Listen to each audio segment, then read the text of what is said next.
Hey everybody, I'm Blue, and with Halloween nearly upon us, I decided it would be fun to dress up some of my original characters as characters from Twisted Wonderland. Not only is there an anime coming out soon, but also the costumes are just rad, and I've kind of been sitting on the fact that I want to talk about this for a while, because it's kind of entered that fixation zone where I don't want to make it other people's problems, but also I totally need to make it other people's problems. So without further ado, let's dive in. As mentioned, Twisted Wonderland is going to have an anime release exactly a week after this video comes out, which I am so excited and so pumped for, and I want to see what I can do to try to get a few more people interested in this series as well. Especially with so many channels dedicated seemingly solely to the idea of making sure you realize that this is a Disney product and all Disney products are bad and you shouldn't respect this because it's Disney. Which there's absolutely some merit to that, but it feels like it discredits a lot of what this series is, and it plays into a lot of why I didn't check it out for a very long time despite being interested. Which is a shame, because a few months ago when I finally took the time to look at the series, I realized there was a lot more to it than just the Disney name. Because I was floored by just how much passion, enthusiasm, and love that I have seen come out of this project.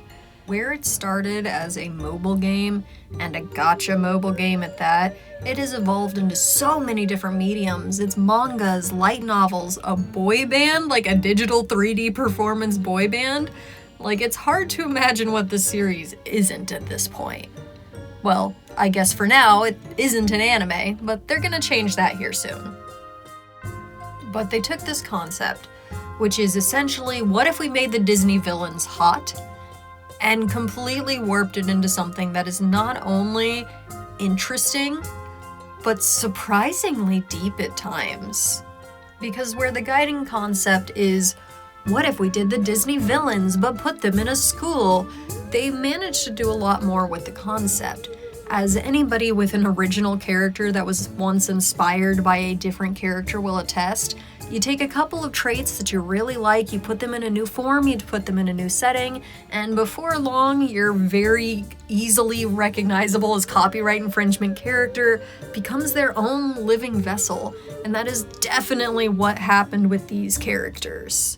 It may not be hard to discover which character was inspired by which Disney villain, but a lot of these interactions would not have happened if they were just the same character, because they all have their own unique interests and stuff like that, as any good character does, but the way they interact with each other is what makes this series work.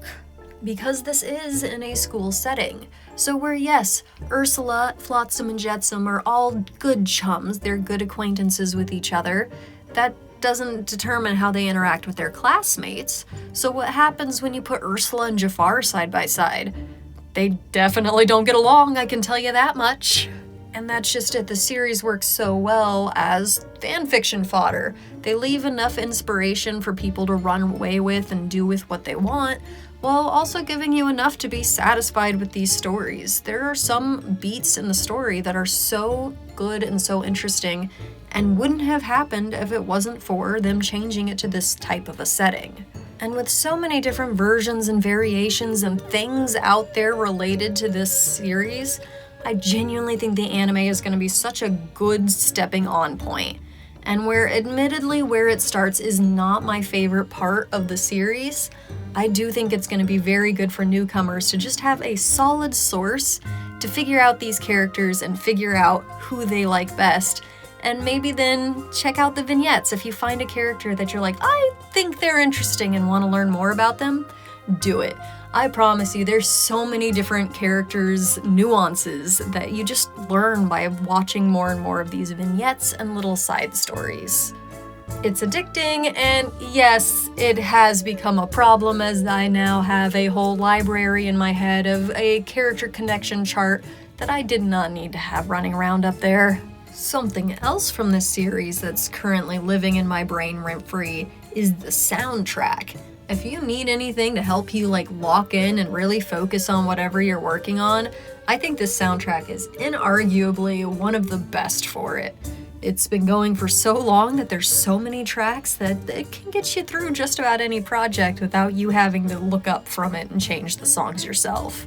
And as we're nearing our close here, I'll just go ahead and explain each of my characters and who they're dressed as. Mikola Trueheart is currently cosplaying as Azul Ashen Grotto. V is currently cosplaying as Jamil Viper, who was the original inspiration for V's design, even if personality-wise he ended up being a lot more like Floyd. And Camillo as Vil, because the only character I could think of whose eye makeup was nearly as good as Camillo's was Vil. Something I really enjoy from any project is seeing the development, seeing how thoughts transpired and became one thing. So having this solid base of this is the Disney villain and seeing how they branched out and changed the character, it's just endlessly fascinating to me. And it's part of why I've gotten so far into this particular series.